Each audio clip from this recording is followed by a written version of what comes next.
Thank you very much, Chairman Nadler, Chairman Cohen, Ranking Member Collins, and Ranking Member Johnson.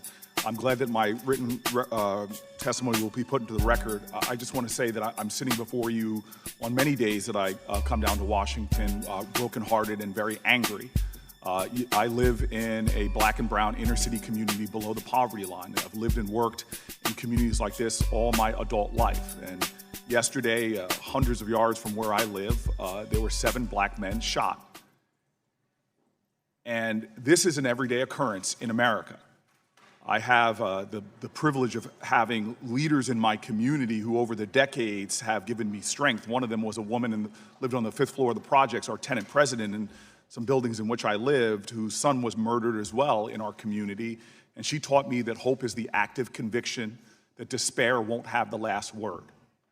But on a day like this, when I come back to Washington, D.C., 7 people shot in my community, I wonder if other senators had people shot like that in their neighborhood, whether that wouldn't be a lead national story.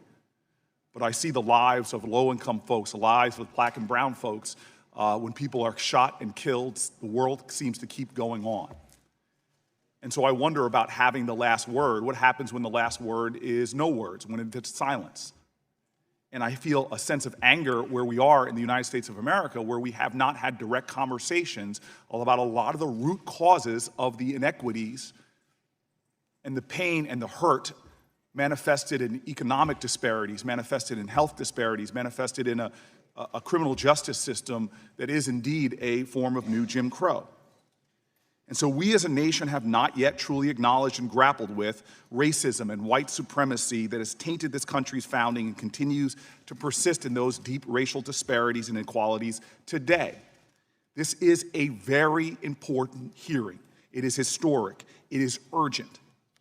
I look at communities like mine, and you could literally see how communities were designed to be segregated, designed based upon enforcing institutional racism and inequities.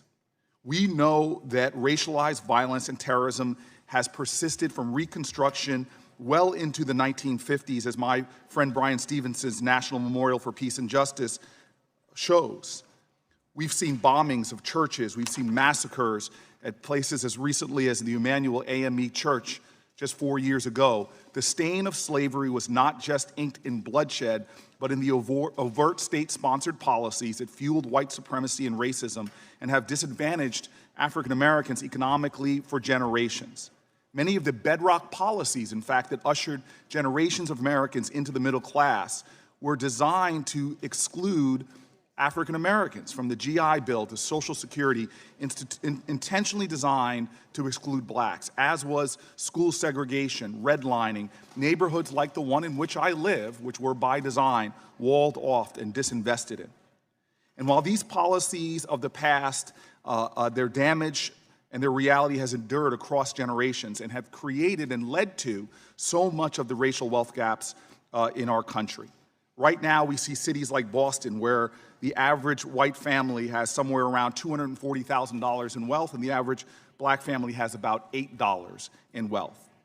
Health outcomes also vary widely by race. National black women are nearly 4 times as likely to die from pregnancy complications as white women, and in so many other areas. Our criminal justice system as well. No difference between blacks and whites for using drugs or selling drugs, but African Americans are about 4 times more likely to be arrested. These injustices do not just cause injustice for African Americans. It enforces a deep injustice in our nation as a whole. It is a cancer on the soul of our country and hurts the whole body politic, making us all less wealthy, making us all less just, making us all fall far short from being who we say we are when we swear an oath that this will be a nation of liberty and justice for all. I believe this is an urgent moment, and this bill, which I am now leading on the Senate side, is the beginning of an important process, not just to examine and study this history that has not been addressed, the silence that persists, but also to find practical ideas to address the enduring injustices in our nation. The characterizations of such an effort that I hear from others is wrong and undermines our collective purpose and common ground. This idea that it's just about writing a check from one American to another falls far short of the importance of this conversation and what I believe we will truly talk about. I say that I am brokenhearted and angry right now. Decades of living in a community where you see how deeply unfair this nation is still to so many people who struggle, who work hard, who do everything right but still find themselves disproportionately with lead in their water, superfunds in their neighborhood, schools that don't serve their genius, healthcare disparities that still affect their body and their well-being. We as a nation must address these persistent inequalities, or we will never fully achieve the strength and the possibility.